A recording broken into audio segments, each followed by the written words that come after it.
మొదటిగా ప్రభువైన యేసుక్రీస్తు నామములో అందరికీ కూడా హృదయపూర్వక వందనాలు తెలియజేస్తూ ఉన్నాము. రండి, ఈరోజు మనము దేవుని యొక్క వాక్య భాగంలోనికి వెళదాము. ఈరోజు మనము నేర్చుకోబోతున్నటువంటి రాజు యెహోయాకీము. చెప్పండి, ఏం పేరండి? యెహోయాకీము. నిన్నటి దినాన ఎవరు? యెహోయాహాజు కదా, యెహోయాహాజు. మరి ఈరోజు ఈ యెహోయాకీము గురించి మనం నేర్చుకోబోతున్నాం. ఇతను యెహోయాహాజు యొక్క సహోదరుడుగా మనం చూస్తూ ఉన్నామండి. ఇతని గురించి చరిత్ర మనం చూసుకున్నట్లయితే దినవృత్తాంతాల 2వ గ్రంథములో 36వ అధ్యాయంలో మరి మనకి ఇతను కనిపిస్తాడు. అలానే రాజుల 2వ గ్రంథములో 23వ అధ్యాయంలో కూడా మనము 24వ అధ్యాయము మరి అధ్యాయాల్లో ఇతని గురించి మనము చూడగలుగుతాం. అంతేకాదు ఇతని గురించి మనము యిర్మీయా గ్రంథములో కూడా కొన్ని విషయాల్ని మనము తెలుసుకోగలుగుతాము. మరి మొట్టమొదటిగా మనం చూస్తే 23వ అధ్యాయంలో మనం చూసుకున్నట్లయితే 36వ వచనం దగ్గరలో మనం చూద్దాం. చూడండి, ఇతను రాజు అయినప్పుడు 25 సంవత్సరాల వాడిగా మనం చూస్తూ ఉన్నాము. చదువుకుందాం ఆ మాటని. 23వ అధ్యాయము 36వ వచనాన్ని చదువుకుందాం. యెహోయాకీము ఏలన ఆరంభించినప్పుడు 25 ఏండ్ల వాడై యెరూషలేమున 11 సంవత్సరములు ఏలెను. అతని తల్లి రూమా ఊరి వాడైన పెదాయా కుమార్తెయగు జెబూదా. ఇతడును తన పితరుల చర్యలన్నిటి ప్రకారముగా యెహోవా దృష్టికి చెడు నడత నడిచెను. చూడండి, ఇతని గురించి మనం చూసుకున్నట్లయితే 25 సంవత్సరముల వయసు అప్పుడు ఇతను రాజయ్యాడు. మీకు నిన్నటి దినాన్ని కూడా తెలియజేశాను. మరి యెహోయాహాజు రాజ్యము పరిపాలన చేసేటప్పుడు అతనికి ఎన్ని సంవత్సరాల వయసు అని చెప్పాను? 23 సంవత్సరాల వయసు. 3 నెలలు మాత్రమే అతను మరి పరిపాలన చేశాడు. ఇప్పుడు 3 నెలల తర్వాత ఇతన్ని రాజుగా చేశాడు. ఎవరు? ఐగుప్తు రాజైన నెకో కదా. ఇతన్ని రాజుగా ఏర్పాటు చేసినప్పుడు ఇతని వయసు ఎంత? 25 సంవత్సరాల వయసుగా చూస్తున్నాం. అంటే యెహోయాహాజు కంటే ఇతను పెద్దవాడుగా యెహోయాకీమును మనం చూస్తున్నాం. అంతేకాదు ఇతని తల్లి వేరుగా ఉన్నది కదండి. మరి అంటే ఇద్దరు ఒక తల్లికి పుట్టినటువంటి వాళ్ళు కాదు, కానీ మరి ఒక తండ్రికి పుట్టినటువంటి బిడ్డలుగా వీరిని మనము చూస్తూ ఉన్నాము. మరి వీళ్ళిద్దరు కూడా ఎవరు? యెహోయాహాజు, యెహోయాకీము ఇద్దరు కూడా యోషియా యొక్క కుమారులుగా చూస్తూ ఉన్నాం. తల్లులు వేరు, కానీ యోషియా యొక్క కుమారులుగా చూస్తూ ఉన్నాము.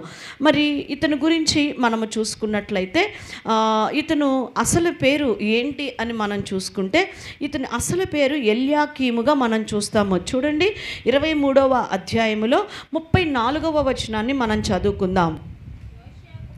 యోషియా కుమారుడైన ఎల్యాకీమును అతని తండ్రి అయిన యోషియా కుమారుగా రాజుగా నియమించి అతనికి యెహోయాకీమును మారు పేరు పెట్టి యెహోయాహాజు ఐగుప్తు దేశమునకు కొనిపోగా, ఇక్కడ మనకు తెలుసు నిన్నటి దినాన్ని కూడా కొంత మనము ధ్యానించినాం. ఈ నెకో, ఐగుప్తు రాజైన నెకో ఏం చేశాడంటే యెహోయాహాజును చెరపట్టేసి ఐగుప్తుకు తీసుకువెళ్ళిపోతూ తన యొక్క సహోదరుడైనటువంటి ఆ యొక్క యెహోయాకీము, అతని అసలు పేరు ఏంటి అంటే ఎల్యాకీము. అతని అసలు పేరు ఏం పేరు? ఎల్యాకీము అనగా యెహోవా స్థాపించును అని అర్థం అండి. యెహోవా స్థాపించును అని అర్థం.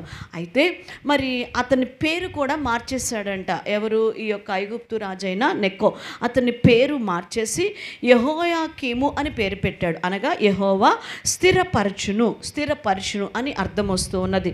ఇతన్ని రాజుగా పెట్టేసేసినట్లుగా ఇక్కడ మనం అతన్ని నియమించినట్లుగా మనం చూస్తూ ఉన్నాం. ఎక్కడా ఒక మాట కూడా తను ఆ రాజుతో మాట్లాడినట్లుగా మనం అంటే అయ్యో అతను కూడా నా తమ్ముడు కదా, నా సహోదరుడు కదా, అతన్ని వదిలేయండి, రాజుగా ఉంచకపోయారు, అతను ఇక్కడ ఉంచండి, ఐగుప్తుకు తీసుకువెళ్ళకండి అని ఒక మాట కూడా అడిగినట్లుగా మనం ఇక్కడ చూడట్లేదు. నన్ను రాజుని చేసేసారు, వాడిని తీసేశారు అన్నట్లుగానే హ్యాపీగా ఫీల్ అవుతున్నట్టుగానే మనం చూస్తూ ఉన్నాం ఇతన్ని. ప్రియమైన దేవుని బిడ్డలారా, ఈరోజు మనం కూడా చాలామంది జీవితాల్లో ఎలా ఉంటూ ఉంటారంటే పక్క వాళ్ళకి దెబ్బ తగిలినా బాధ కలిగినా, వాళ్ళకి ఏదైనా నష్టం కలిగినా ఏం కలుగుతుంటుందంటే చాలా హ్యాపీగా ఫీల్ అయిపోతూ ఉంటారు. మానవుడు ఎప్పుడు మనిషి మీద జాలిపడుతూ ఉంటాడంటే చచ్చినప్పుడు మాత్రమే మనుషుల మీద జాలిపడి, అయ్యా ఎంత మంచోడో తెలుసా, ఎంత గొప్పోళ్ళో తెలుసా, ఎంత మంచి పరిచర్య చేశారో తెలుసా, వాళ్ళు అలాంటి వాళ్ళు తెలుసా, ఇట్లాంటి వాళ్ళు తెలుసా అని చనిపోయినప్పుడు మాత్రమే చెప్తారు. బతుకున్నప్పుడు వాళ్ళ మంచితనాన్ని గురించి చెప్పరు. ఎప్పుడు కూడా ఏం చెప్తుంటారంటే చెడు స్వభావమనే చెప్తూ ఉంటారు. ఈరోజు మనము కూడా యూట్యూబ్లో చూస్తూ ఉంటాం, మంచి మంచి దైవ సేవకుల్ని మనము చూస్తూ ఉంటాము. వారిని గురించి ఎక్కువగా ఎప్పుడు బయటికి ఎక్కువగా వస్తూ ఉన్నదంటే చనిపోయినప్పుడే వాళ్ళ గురించి ఎక్కువగా తెలుస్తుంది. పగడాల ప్రవీణ్ గారు కానివ్వండి, గరిటెల ఆయన ప్రకాష్ గారు కానివ్వండి, వారి గురించి ఎక్కువగా చాలామంది ప్రజలకి కానివ్వండి, క్రైస్తవులకి కానివ్వండి, బ్రతుకున్నప్పుడు వారి గురించి పెద్దగా ఏమీ తెలియదు. చాలామందికి తెలియదు. నా మటుకు ఈ గరిటెల ప్రకాష్ గారు అన్న గురించి, ఆ అన్న గురించి నాకు చనిపోకముందు నాకు కూడా తెలియదండి. వాస్తవంగా అంత పెద్దగా నాకు తెలియదు. మా బ్రదర్ ఎక్కువగా చూస్తూ ఉంటాడు. అయితే ఇక్కడ మనము ఎందుకు ఈ మాటలు చెప్తున్నాము అంటే, అలాంటి సత్యమును నేర్పించేవారు, వాక్యమును బోధించేటువంటి దైవజనుల గురించి చక్కగా ఎక్కడైనా వాళ్ళ గురించి మాట్లాడుతూ ఉంటున్నప్పుడు, పలానా సేవకుల నోట వాళ్ళ గురించి మనం వింటూ ఉంటున్నప్పుడు ఏం చేస్తామంటే, ఓహో పలానా దైవ సేవకుడు ఇలాగ జ్ఞానం కలిగిన వారంట, వాక్యం చెప్తారంట అని మనము కూడా ఏం చేస్తామంటే చాలామంది తెలుసుకోగలుగుతాము. మనలాంటి వారందరం కూడా తెలుసుకోగలుగుతాం. కానీ ఈ క్రైస్తవులైన వారు కానివ్వండి, పెద్ద పెద్ద సేవకులు కూడా ఈ రోజుల్లో పెద్ద పెద్ద సేవకులు సంఘాల్లో డిజిటల్ వేసి చూపించే సంఘాల్లో కూడా ఎప్పుడు చూపిస్తున్నారు అంటే వాళ్ళు చనిపోయినాక పెడుతున్నారు. భలే మంచి సేవకులు, భలే వాక్యం చెప్పారు, భలే జ్ఞానం కలిగిన వారని చూపిస్తూ ఉన్నారు. అప్పుడు తెలుసుకోవటం వల్ల ఏమి ప్రయోజనం ఉంటుంది చెప్పండి, చనిపోయినాక కదా. సో చనిపోయినా, ఎందుకంటే బ్రతుకున్నప్పుడు మనము ప్రచురము చేస్తే అంటే చూపిస్తే ఎక్కడ మరి వాళ్ళ సంఘాల్లో వాళ్ళ పేరు పోతుందేమో, వాళ్ళ సంఘానికి రాకుండా ఉంటారు అనుకుంటారో ఏమో తెలియదు. కానీ ఎక్కువ శాతం చనిపోయినప్పుడు మాత్రమే చేస్తూ ఉంటారు. ఈ రాజు కూడా తన తమ్ముడిని బందీగా తీసుకుని వెళ్తూ ఉంటే ఒక్క మాట కూడా మాట్లాడినట్లుగా మనం చూడట్లేదు. ఒక్క మాట కూడా అతన్ని రిక్వెస్ట్ చేసినట్టుగా చూడట్లా. నువ్వు నాకు పన్నేసావు కదా, మీ పన్ను నేను కడతాను, ఆ తమ్ముడిని వదిలేసేయండి, ఆయన పాటికి ఆయన బతుకుతాడని ఒక్క మాట కూడా రిక్వెస్ట్ చేసినట్టుగా మనం చూడట్లేదు. ఇక్కడ మనం చూసినట్లయితే ఈ యొక్క ఫరోనెకో విధించినటువంటి పన్నును ప్రజల యొద్ద వసూలు చేసి ఫరోకి చెల్లించినట్లుగా మనం చూస్తూ ఉంటాం. 35వ వచనము చూడండి. 35వ వచనము, యెహోయాకీము ఫరో ఇచ్చిన ఆజ్ఞ చొప్పున దేశము మీద పన్ను నిర్ణయించి ఆ వెండి బంగారములు ఫరోకు చెల్లించుచూ వచ్చెను. ఏమండి, అతను ఈ రాజుకి నువ్వు ఇంత కప్పము కట్టాలి నాకు అని చెప్పేసని ఇతన్ని రాజుగా అభిషేకించబడినప్పుడు చెప్తే, ఆ పన్ను ఈ రాజు ఎవరి మీద వేసాడంట? ప్రజల మీద ఆ భారం వేసినట్టుగా చూస్తూ ఉన్నాము. ఈ భారము కదా స్టార్టింగ్లో ఎవరు వేశారు పన్నుల భారము? సొలొమోను రాజు ప్రజల మీద దేవాలయము కట్టేటప్పుడు, ఆ మంచి మంచి ఆ భార్యలకి బిల్డింగ్స్ అపార్ట్మెంట్స్ కట్టేటప్పుడు పన్ను వేశారు. సరే, అవెంత మందిరం కట్టడం అయిపోయిన తర్వాత తగ్గించలేదంట. అతను సుఖవంతమైన జీవితమునకు అలవాటు పడి సొలొమోను ఆ పన్నులను అలానే ఉంచి వారి దగ్గర కట్టించుకోవటాన్ని చూస్తూ ఉన్నాం. ఆ తర్వాత సొలొమోను కుమారుడైన రెహబాము కూడా అదే పన్నులు కంటిన్యూ చేశాడు కదా. కంటిన్యూ చేస్తే తగ్గించమని అడిగితే, మా నాన్న మరి మీరు ఆ యొక్క చెయ్యే బరువు అనుకుంటున్నారు, నా చిటికిన వేలు ఇంకా బరువు అన్నాడు. అంటే నేను ఇంకా ఎక్కువ పన్నులు మీ మీద వేస్తాను అన్నాడు. ఆ పన్ను వసూలు చేయడానికి పోయినటువంటి మనిషిని కూడా ఏం చేశారు, వాళ్ళు చంపేసినట్లుగా మనం చూస్తూ ఉన్నాము. అంటే వారి యొక్క విలాసవంతమైన జీవితము కొరకు ప్రజలను బాధ పెట్టినటువంటి తరముగా మనం చూస్తూ ఉన్నాం. ఈరోజు నీ సంతోషకరమైన జీవితము కొరకు, నీ ఇష్టానుసారమైనటువంటి బ్రతుకు కొరకు ఇతరులను బాధ పెట్టి మనము బ్రతకవలసిన అవసరము లేదు. ఈరోజు వారిని బాధ పెడుతూ, వీరిని బాధ పెడుతూ, వారిని మోసం చేస్తూ, వీరిని మోసం చేస్తూ, వారిని ఏడిపిస్తూ, మనము ఏదో సాధించామన్నట్లుగా మనము సంతోషంగా ఉన్నామనుకుంటే అది దేవుడు ఎన్నటికీ కూడా మెచ్చరండి. కాబట్టి ఈ విషయమును దయచేసి మనము గుర్తుంచుకోవలసినటువంటి వారముగా మనం ఉన్నాము. అయితే ఇతను మనం చూసినట్లయితే ఇతడు కూడా తన పితరుల వలె యెహోవా దృష్టికి చెడు నడత నడిచి విగ్రహములను పెట్టించినట్లుగా మనం చూస్తూ ఉన్నాం. 37వ వచనాన్ని మనం చదువుదాం. 23వ అధ్యాయంలో, ఇతడును తన పితరుల చర్యలన్నిటి ప్రకారముగా యెహోవా దృష్టికి చెడు నడత నడిచెను. ఈ యెహోయాకీముని మరి ఆ దేవుడు సరే నా తమ్ముడిని తీసేసి నన్ను పెట్టాడు కదా, నేను నా దేవునికి కనీసం కొంచెమైనా కృతజ్ఞత కలిగి ఉందామన్న స్వభావం కూడా లేదండి. ఎలా ఉన్నాడంట, యెహోవా దృష్టికి చెడు నడత నడుస్తూనే జీవించాడు. విగ్రహములను నిలిపినట్లుగా కూడా మనము దినవృత్తాంతాల 2వ గ్రంథంలో 36:8 కూడా మనం చూస్తాం. అంటే విగ్రహములను అర్పించుకుంటూ చెడు నడతలు నడుస్తూ ఇష్టానుసారముగా బ్రతికినటువంటి రాజుగానే మనం చూస్తూ ఉన్నాం. దేవుణ్ణి సంతోషపెట్టలేదు, దేవుణ్ణి మహిమపరచలేదు, దేవుణ్ణి గణపరచలేదు, కానీ ఆయన దృష్టికి చెడు నడత నడిచినట్లుగా మనం చూస్తూ ఉన్నాం. ప్రియ దేవుని బిడ్డ, ఈ యొక్క రాత్రికాల సమయంలో దేవుడు మనతో మాట్లాడుతూ ఉన్నారు. మనము కూడా మన నడతను బహు జాగ్రత్తగా కాపాడుకునే వారముగా ఉందుముగాక. అంతేకాదు, ఇతను 11 సంవత్సరములు మరి ఆ యొక్క యెరూషలేములో పరిపాలన చేసినట్లుగా చూస్తాము. రాజుల 2వ గ్రంథంలోనే 23వ అధ్యాయములో 36వ వచనంలో చదువుకున్నాం కదండి. యెహోయాకీము ఏలన ఆరంభించినప్పుడు 25 ఏండ్ల వాడై యెరూషలేమును ఎన్ని సంవత్సరాలు పరిపాలన చేశాడంట? 11 సంవత్సరములు పరిపాలించినట్లుగా మనం చూస్తూ ఉన్నాం. మరి ఆ 11 సంవత్సరముల పరిపాలనలో కూడా ప్రజలని పాపం వైపు తిప్పినటువంటి వాడిగానే ఉన్నాడు, కానీ పరిశుద్ధమైనటువంటి మార్గములు నడిపించిన వాడిగా ఇతన్ని మనము చూడలేకపోతున్నాం.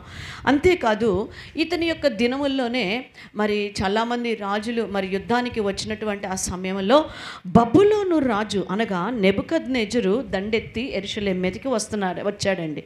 చూడండి, ఆ మాట కూడా 1వ వచనంలో 24వ అధ్యాయము 1వ వచనంలో మనము చదువుకుందాం. యెహోయాకీము దినములలో బబులోను రాజైన నెబుకద్నెజరు యెరూషలేము మీదికి వచ్చెను. యెహోయాకీము అతనికి దాసుడై 3 ఏండ్లు సేవ చేసిన తరువాత అతని మీద తిరుగుబాటు చేయగా, ఇప్పుడు ఆ ఐగుప్తు రాజైన నెకో పని అయిపోయింది. ఇప్పుడు మరలా ఎవరు దండెత్తి వచ్చారంట? ఇప్పుడు నెబుకద్నెజరు రాజు ఆక్యుపై చేసేసుకున్నారు. బబులోను మరి ఆ యొక్క సామ్రాజ్యమైన నెబుకద్నెజరు దండెత్తి వచ్చి యెరూషలేమును ఆక్యుపై చేసుకుని మరి అతని దగ్గర ఎన్ని సంవత్సరాలు లోబడి ఉన్నాడంట?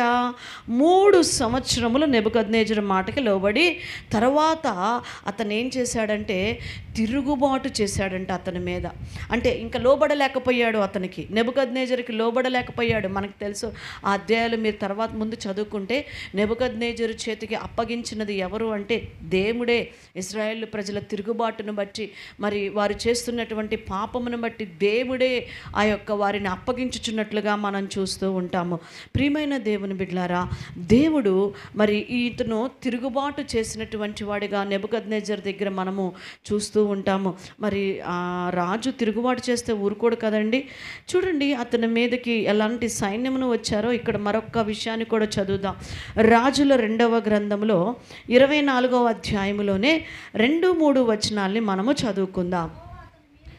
యెహోవా అతని మీదికిని తన సేవకులైన ప్రవక్తల ద్వారా తాను సెలవిచ్చిన మాట చొప్పున, ఈ మాట కొంచెం గట్టిగా పట్టుకుందాం. ప్రవక్తల ద్వారా తాను సెలవిచ్చాడంట దేవుడు. ఎక్కడ సెలవిచ్చాడు అనేది తర్వాత మనం చూద్దాం. ఎక్కడ మాట్లాడాడు, ఎలా పంపించాడు అనేది ఇప్పుడు చదువమ్మా. యూదా దేశమును నాశనము చేయుటకై దాని మీదికిని కల్దీయుల సైన్యములను, సిరియనుల సైన్యములను, మోయాబీయుల సైన్యములను, అమ్మోనీయుల సైన్యములను రప్పించెను. మనష్షే చేసిన క్రియలన్నిటిని బట్టియు, అతడు నిరపరాధులను హతము చేయుటను బట్టియు, యూదావారు యెహోవా సముఖము నుండి పారదోలబడినట్లుగా ఆయన ఆజ్ఞ వలన ఇది వారి మీదికి వచ్చెను. మనష్షే మొదట నిరపరాధుల రక్తమును ఒలికించిన రాజుగా మనము ధ్యానించుకున్నాం. అఫ్కోర్స్ తర్వాత తను పశ్చాత్తాపడ్డాడు, మారు మనసు పొంది దేవుని కృపను తన కాలములో సంపాదించుకున్నాడు. కానీ తన తరము కాలము వరకు కూడా ఆ శాపం అనేది ఏం చేస్తా వచ్చినట్టుగా చూస్తున్నాం. అంటే ఇతను కూడా యెహోవాను ఆశ్రయించినట్లయితే మనష్షేలేగా మరి ఇతని మీద ఆ శాపం ఉండేది కాదు. కానీ ఈ యొక్క యెహోయాకీము యెహోవా దృష్టికి చెడు నడత నడుచుట వల్ల మనష్షే నిరపరాధుల రక్తమును ఒలికించినందుకు గాను దేవుడు ఏం ఏం చేశాడంటే అతని మీదకి శత్రు సైన్యం అంతటిని కూడా పంపించినట్లుగా ఇక్కడ మనం చూస్తూ ఉన్నాము. ప్రియమైన దేవుని బిడ్డలారా, ఆ సైన్యం అంతటిని రప్పించినట్లుగా మనం చూస్తూ ఉన్నాము. మరి దేవుని యొక్క వాక్యములో మనము చూసుకుంటట్టయితే అతన్ని క్షమించటానికంట ఎవరిని, యెహోయాకీముని క్షమించటానికి దేవుడికి అసలు మనసే రాలేదంట. మనసు రాలేదు. మనస్సు ప్రార్థన చేసుకోగల ఏం చేశాడు, దేవుడు క్షమించేశాడు కదా, అతన్ని క్షమించేశాడు.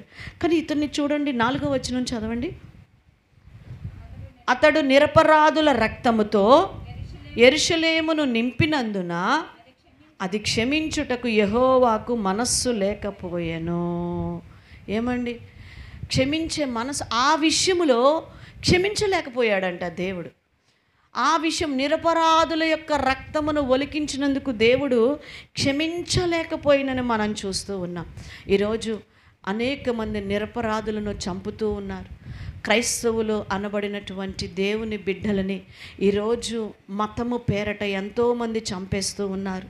వారి పాటికి వారు దేవుని వాక్యమును చెప్పుకుంటూ, వారి పాటికి వారు జీవిస్తూ, దేవుని సువార్తను చెప్పుకుంటూ శ్రమల పాలు, కష్టముల పాలు, అవమాన పాలు అయిపోతూ బ్రతుకును అలాగ ప్రభు మహిమ కొరకు వెళ్ళిపోతూ ఉంటుంటే అనేక మంది ఈరోజు అలాంటి బిడ్డలను ఏం చేస్తూ ఉన్నారు, నిందలేస్తున్నారు, రాళ్ళు వేస్తున్నారు, అలాంటి బిడ్డలను హింసిస్తూ ఉన్నారు, అవసరమైతే చంపేస్తూ కూడా ఉన్నారు. ఏం చేస్తున్నారండి, చంపబడుతున్నట్లుగా కూడా మనం చూస్తూ ఉన్నాం.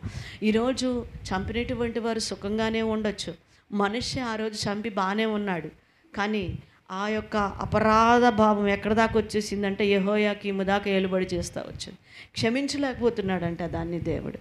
ఈరోజు హేబేలు యొక్క రక్తము, నిర్దోషి అయిన హేబేలు రక్తము దేవుని దగ్గర ఏం చేసిందంటండి, మొర్రపెట్టినట్లుగా మనం చూస్తూ ఉన్నాం. మొర్రపెట్టింది ఆయన రక్తం. ప్రియమైన దేవుని బిడ్డలారా, ఈరోజు నీ జీవితంలో నీవు ఎలాగ ఉన్నావో పరిశీలన చేసుకో. మరి అతని క్షమించే మనసు లేకపోవటం వల్ల ఈ బబులోను రాజు చేతికి అతన్ని ఏం చేశాడో తెలుసా, దేవుడు అప్పగించాడు. ఈరోజు మార్పు లేని నీ జీవితాన్ని, పశ్చాత్తాపము లేని నీ బ్రతుకుని, మరి దేవుని సన్నిధిలో ప్రార్థన లేని నీ యొక్క జీవితాన్ని దేవుడు ఒకరోజు అపవాది చేతికి నువ్వు అప్పగింపబడబోతూ ఉంటావు. నిన్ను నీవే అప్పగించేసుకుంటూ ఉంటావు. ఎవరు నిన్ను అపవాది చేతికి అప్పగించవసరంలా. ఎందుకంటే ప్రార్థన లేని జీవితమును, వాక్య ధ్యానము లేని జీవితం, పరిశుద్ధత లేని జీవితం, మన జీవితములను బట్టి అపవాదికి మనం ఏమైపోతుంటారంటే చాలామంది ఎర్రైపోతూ ఉంటారు. ఇక్కడ బబులోను రాజంట అతనిని గొలుసులతో బంధించి బబులోనికి తీసుకొని వెళ్ళిపోయాడు. తన తమ్ముడిని బంధించి యెహోయాహాజుని ఎక్కడికి తీసుకెళ్లారు, ఐగుప్తుకి నెకో రాజు తీసుకొని వెళ్ళిపోయాడు. ఈ యొక్క తన తమ్ముడైన యెహోయాహాజుని ఈ ఐగుప్తు రాజు బందీగా తీసుకొని వెళుతుంటే బహుశా నేను అనుకుంటున్నాను మనసులో తనకున్న ఆటంకము, అడ్డు ఏమైపోయింది అనుకొని ఉంటాడు, తొలగిపోయిందని అనుకొని ఉంటాడు. ఇప్పుడు దేవుడు ఇతన్ని ఎవరు పట్టుకెళ్ళిపోతున్నారంట, బబులోను రాజైన నెబుకద్నెజరు సంకెళ్ళు గొలుసులతో బంధించి తీసుకెళ్తున్నాడంట. చూడండి, దినవృత్తాంతాల 2వ గ్రంథము 36వ అధ్యాయము, దినవృత్తాంతాల 2వ గ్రంథము 36వ అధ్యాయము 6వ వచనాన్ని చదువుదాం. అతన్ని మీదికి బబులోను రాజైన నెబుకద్నెజరు వచ్చి అతన్ని బబులోనునకు తీసుకొని పోవుటకై గొలుసులతో బంధించెను. ఏం చేశాడు, ఇతన్ని కూడా చెరగా తీసుకొని వెళ్ళిపోయాడు గొలుసులతో బంధించి. ఈరోజు నీ వరకు కీడు రాలేదని ఆనందించబాక, నీ వరకు ఏం కాలేదని మనం ఎప్పుడు కూడా అంటే ఆనందించకూడదంట. పక్కన వాళ్ళకి వచ్చింది అంటే అది ఖచ్చితంగా వచ్చేస్తుంటుంది మన దాకా. పక్క వాళ్ళకి వచ్చినప్పుడు మనం సపోర్ట్గా నిలబడినప్పుడు, వాళ్ళ కొరకు ప్రార్థిస్తున్నప్పుడు, వాళ్ళ అవసరతల్లో మనం తోడుగా ఉంటూ ఉన్నప్పుడు అది నీ వరకు రాదు. ఆ కీడు నీ దాకా దేవుడు రానీయుడు. నాకెందుకు అని ఉన్నావు అంటే, పక్కిల్లు కాలుతుందంటే నాకెందుకని నువ్వు ఇంట్లో ఉన్నావు అంటే నెక్స్ట్ ఇల్లు కాలేదు, ఎవరిల్లు? మన ఇల్లే. అందుకే చాలా జాగ్రత్తగా ఉండాలి. సంఘంలో ఒక దేవుని బిడ్డకి, నీ ఇంటి దగ్గర కానీ ఎక్కడైనా కానీ ఒక బిడ్డ ఆపదలో ఉంది అంటే, లేకపోతే సమస్యలో ఉంది అంటే పరామర్శించే వారముగా, ప్రార్థించే వారముగా, వారిని ధైర్యపరిచేవారిగా మనం ఉండాలని దేవుని యొక్క వాక్యం మనకి సెలవిస్తూ ఉన్నది. ప్రియమైన దేవుని బిడ్డలారా, అతన్ని బంధించంట. నెబుకద్నెజరు ఇంకా ఏం చేశాడో తెలుసా అండి? 7వ వచనం చదవండి. మరియు నెబుకద్నెజరు యెహోవా మందిరపు ఉపకరణములలో కొన్నిటిని బబులోనునకు తీసుకొని పోయి బబులోనులోనున్న తన గుడిలో ఉంచెను. ఏమండి, దేవుని మందిరమును కూడా పాడు చేసినట్లుగా, కాల్చివేయబడినట్లుగా, మరి ఆ మందిరాన్ని చేసినట్లుగా కూడా మనం చూస్తూ ఉంటాము. మరి ఆ మందిరంలో ఉన్న ఉపకరణములన్నీ తీసుకొని వెళ్ళిపోయాడు. ఈ మందిరం ఎవరు కట్టించారు? ఇది స్టార్టింగ్ సొలొమోను కట్టించినటువంటి మందిరం. సొలొమోను కట్టించిన మందిరం. ఈ మందిరంలో ఉన్న ఉపకరణములన్నీ కూడా ఎవరు తీసుకెళ్ళిపోయారు? ఇప్పుడు మొత్తము నెబుకద్నెజరు రాజు తీసుకొని వెళ్ళిపోయాడు. ఆ మందిరమును మొత్తమును తీసుకొని వెళ్ళిపోయినట్లుగా చూస్తూ ఉన్నాము. ప్రియమైన దేవుని బిడ్డలారా, మరి అక్కడ అంతా కూడా ఆ బబులోను రాజ్యములో ఉన్న యెరూషలేములో ఉన్నటువంటి ఆ గుడిలో మందిరంలో ఉన్నటువంటి సమస్తమును కూడా దోచుకొని వెళ్ళిపోయినట్లుగా మనం చూస్తూ ఉన్నాం. ప్రియమైన దేవుని బిడ్డలారా, దేవుని యొక్క వాక్యం మనకి సెలవిస్తూ ఉన్నది. ఈరోజు మనలను దోచుకునేటువంటి వాడు అపవాది. వాడు గర్జించు సింహము వలె ఎప్పుడు కూడా ఎవరిని మృంగుదుమా అని వాడు చూస్తూ ఉంటాడు. కాబట్టి దేవుని బిడ్డలమైన మనము ఆ దేవాలయములోని ఉపకరణములను ఏ విధముగా బబులోను రాజు దొంగిలించినాడో, దేహమనే నీ ఆలయములో ఉన్న పరిశుద్ధమైన జీవితాన్ని, దేవునికి నమ్మకమైనటువంటి నీ యొక్క విశ్వాసపు జీవితాన్ని కూడా నీవు కనుక ఏమరపాటుగా నీవు ఉన్నట్లయితే ఆ యొక్క నీలో ఉన్న ఆ భక్తిని, ఆ విశ్వాసమును, ఆ పరిశుద్ధతను, ఆ నీతిని వాడేం చేస్తాడంట? దొంగిలించేటువంటి వాడిగా ఉన్నాడు. కాబట్టి ఈరోజు మనము బహు జాగ్రత్తగా మన పరిశుద్ధ జీవితమును, ఈ దేహం అనే దేవాలయమును కూడా బహు జాగ్రత్తగా మనము కాపాడుకోవలసినటువంటి వారముగా ఉన్నాము. ఇందాక నేను మీకు ఒక మాట చెప్తూ ఉన్నాను. మరి యాజకులు అంటే ప్రవక్తలు హెచ్చరించినా కూడా ఈ యెహోయాకీము ఏం చేయలేదంట? లోబడలేదు అని మనం చూస్తూ ఉన్నాం. ఎక్కడ హెచ్చరింపబడ్డాడు అంటే, ఇప్పుడు ఇర్మియా గ్రంథానికి వెళ్ళిపోదాం రండి. ఇర్మియా గ్రంథంలో మనం చూద్దాం ఏ విధముగా ఇర్మియా ప్రవక్త గారు, అంటే ఇతని దినాలలో ఇర్మియా ప్రవక్తగా ఉన్నాడు. యెహోయాకీము కాలములో ఇర్మియా గారు ప్రవక్తగా ఉన్నట్లుగా మనం చూస్తూ ఉన్నాము. అతని దినముల్లో 36వ అధ్యాయములో 1వ వచనము మొదటిగా చదువుదాం. ఇర్మియా గ్రంథం 36వ అధ్యాయము 1వ వచనాన్ని చదువుదాం. యూదా రాజైన యోషియా కుమారుడగు యెహోయాకీము 4వ సంవత్సరమున యెహోవా వాక్కు ఇర్మియాకు ప్రత్యక్షం. ఇతను ఎన్ని సంవత్సరాలు పరిపాలన చేశాడు? 11 సంవత్సరములు పరిపాలన చేశాడు. అంటే ఇతను పరిపాలిస్తున్న 4వ సంవత్సరములో ఇర్మియా అనే దైవ సేవకునకు దేవుని యొక్క వాక్యము వచ్చి అతనిని హెచ్చరించమని, అతని దుష్ట ప్రవర్తనను సరిచేసుకోమని, ఇదిగో పలానా రాజు రాబోతూ ఉన్నాడు కాబట్టి నీవు లోబడి నీ జీవితాన్ని నువ్వు మార్చుకుంటే నీ కృప చూపుతానని దేవుడు ఎంతగా మాట్లాడినా కూడా అతను ఎంత దుర్మార్గంగా ప్రవర్తించాడు అంటే 20వ వచనం దగ్గర నుంచి మనం చదువుదాం చూడండి. శాలలోనున్న రాజు నొద్దకు తామే వెళ్ళి ఆ మాటలన్నిటినీ రాజు చెవులలో వినిపించిరి. కానీ ఆ పుస్తకపు చుట్టను లేఖికుడైన ఎలీషామా గదిలో దాచిపెట్టిరి. ఆ గ్రంథమును తెచ్చుటకు రాజు యెహూదీని పంపగా అతడు లేఖికుడైన ఎలీషామా గదిలో నుండి దాన్ని తీసుకొని వచ్చి రాజు వినికిడిలోను, రాజు నొద్దకు నిలిచి ఉన్న అధిపతులందరి వినికిడిలోనూ దాన్ని చదివాను. 9వ మాసమున రాజు శీతాకాలపు నగరంలో కూర్చుండి ఉండగా అతని ముందర కుంపటిలో అగ్ని రగులుచుండెను. యెహూది 3-4 పుటలు చదివిన తర్వాత రాజు చాకుతో దాన్ని కోసి కుంపటిలో వేయగా ఆ కుంపటిలోనున్న అగ్ని చేత అది బొత్తిగా ఏమైపోయిందంట? కాలిపోయింది. ఎంత దుర్మార్గపు క్రియకి ఇతను పాల్పడ్డాడో చూడండి. దేవుడు తనతో మాట్లాడుతూ ఉంటుంటే, దేవుడు తనను ప్రేమించి ఒక అవకాశాన్ని ఇస్తూ ఉంటుంటే ఇర్మియా ప్రవక్త ద్వారా సరిచేసుకోకుండా, కంప్లీట్గా కూడా సేవకుడు చెప్పేది వినకుండా జస్ట్ ఒక 4-5 పేజీలు చదవగానే వెంటనే ఆ గ్రంథాన్ని ఏం చేశాడంటండి?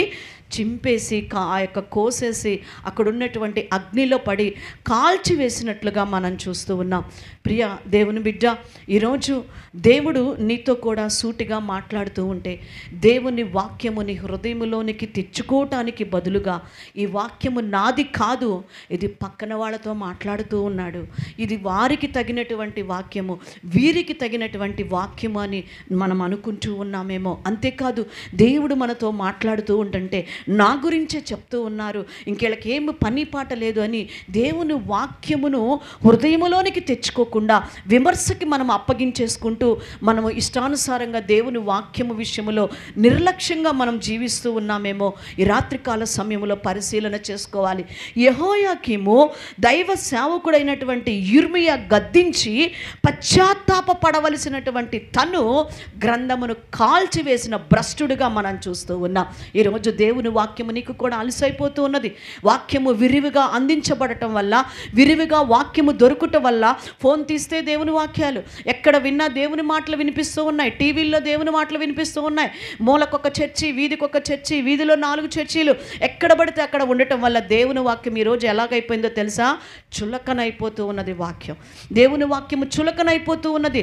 సరిచేసుకున్నట్లయితే యెహోయాకీము యొక్క బ్రతుకు మరొక విధంగా ఉండేది. కానీ అతడు గర్వించిన ఆ గర్వము సేవకునంట బంధించేశారంటే ఆ ఇద్దరిని కూడా, వాళ్ళని బంధించినట్లుగా మనం చూస్తూ ఉంటాం. మరి బహు గర్విష్ఠుడుగా ప్రవర్తించినట్లుగా చూస్తూ ఉన్నాము. ఈ యొక్క యెహోయాకీము తన జీవితంలో సరిచేసుకోవాల, పశ్చాత్తాపడాల, యెహోవా దృష్టికి చెడు నడత నడుస్తూనే వచ్చాడు, విగ్రహములను అనుసరిస్తూనే వచ్చాడు, కప్పము కట్టుటకు ప్రజలను బాధ పెట్టి పన్నును వసూలు చేసినటువంటి వాడిగా ఉన్నాడు. తన తమ్ముడు బానిసగా, తన తమ్ముడు బందీగా వెళ్ళిపోతుంటే ఐగుప్తుకి ఏ మాత్రము కూడా సహోదర ప్రేమ లేని వాడిగా, చెలించినటువంటి వాడిగా ఉన్నాడు. మరి మనష్షే చేసినటువంటి నిరపరాధుల రక్తము మనష్షే ఒలికించినందుకు ప్రతిగా దేవుడు అది కూడా ఇక్కడ జ్ఞాపకం చేసుకొని అతన్ని క్షమించలేక ఎవరి చేతికి అప్పగించాడంటండి? బబులోను రాజు చేతికి అప్పగించేశాడు. ఏ సంకెళ్ళతో తమ్ముడు వెళ్తుంటే చూస్తూ ఉన్నాడో అదే సంకెళ్ళు గొలుసులతోటి బబులోను రాజైన నెబుకద్నెజరు బంధించి అతన్ని ఈడ్చుకొని వెళ్ళిపోయినట్లుగా చూస్తూ ఉన్నాం. ప్రియదేవుని బిడ్డలారా, అతను పశ్చాత్తాపడినట్లయితే అతని జీవితము, అతని రాజ్యము, అతని ప్రజలు మరొక విధముగా ఉండేది. కానీ తన బ్రతుకులో పశ్చాత్తాపము లేదు. దేవుడిచ్చినటువంటి ఆశీర్వాదమును, దేవుడిచ్చినటువంటి అవకాశమును అతను దుర్వినియోగము చేసుకున్నాడండి. దుర్వినియోగపరుచుకున్నటువంటి రాజుగా అతను మనం చూస్తూ ఉన్నాము. ప్రియమైన దేవుని బిడ్డలారా, తన యొక్క తండ్రి యోషియా ధర్మశాస్త్రము దొరికినప్పుడు ఏం చేశాడండి? మందిరమును కడుతున్నప్పుడు యోషియా గారు ధర్మశాస్త్రము దొరికినప్పుడు, ఇదిగో మీ మీదకి కీడు రాబోతూ ఉన్నది, మీరు ఇదిగో ఇలా జీవిస్తున్నారు అని ప్రవక్తిని ద్వారా దేవుడు మాట్లాడినప్పుడు, ఆ ధర్మశాస్త్రములోది చెప్పినప్పుడు యోషియా ఏం చేశాడండి? గోనె పట్ట కట్టుకొని తగ్గించి దేవుని సన్నిధిలో పశ్చాత్తాప్తుడైనట్లుగా మనం చూసాము. తనే కాదు, తన ప్రజలను కూడా పశ్చాత్తాపములోనికి నడిపించడాన్ని చూస్తూ ఉన్నాం. కానీ ఇద్దరు కుమారులు కూడా భ్రష్టులుగా జీవించినట్లుగానే చూస్తున్నాం. మొదట కుమారుడు యెహోయాహాజు యెహోవా దృష్టికి చెడు నడతే నడిచాడు. రెండవ కుమారుడికి అవకాశం ఇస్తే రెండవ కుమారుడైన యెహోయాకీము కూడా అలానే చూస్తున్నాడు. యెహోయాహాజు యెహోయాకీము ఇద్దరు కూడా దేవుని దృష్టికి చెడు నడత నడిచినట్లుగానే, పితరులు నడిచిన చెడు మార్గములో నడిచినట్లుగా ఉన్నారు. కానీ బ్రతుకుని ఏం చేసుకోవాలా? సరి చేసుకోవాలా. ఈ రాత్రి దేవుడు నిన్ను నన్ను ప్రేమించి మనకి ఈ వాక్యము ద్వారా దేవుడు మనతో మాట్లాడుతూ ఉన్నాడు. మనము సరి చేసుకునే వారముగా ఉన్నామా, విని వదిలివేసే వారముగా ఉన్నామో పరిశీలన చేసుకోవాలి. లేక ఈ యొక్క రాజులాగా సేవకులను బంధించు విమర్శించే వారముగా మనం ఉన్నామేమో. యిర్మీయాని విమర్శిస్తున్నాడు. యిర్మీయా పంపించినటువంటి తన శిష్యుడైనటువంటి సేవకుడిని కూడా విమర్శిస్తూ ఉన్నారు, వారిని బంధించమంటూ ఉన్నారు. ప్రియమైన దేవుని బిడ్డలారా, ఎంత దారుణముగా సేవకుల విషయంలో ఆలోచిస్తూ వచ్చాడో యెహోయాకీము. ఈరోజు నీవు కూడా దేవుని యొక్క సేవకుల విషయంలో ఇలాంటి విమర్శ ఆత్మ మనం కలిగి ఉంటున్నామేమో. మనల్ని మనము సరిచేసుకునే వారముగా ఉందేమో గాక. దేవుడు మనతో మాట్లాడుతున్నాడు. మనం సరిచేసుకుందాం. నీలో ఉన్నదా ఆ దోషము, నీలో ఉన్నదా ఆ అవిధేయత, వెంటనే మోకరించి ప్రభు దగ్గర మనం ఏం చేసుకోవాలి? పశ్చాత్తాప్తులవుదాం.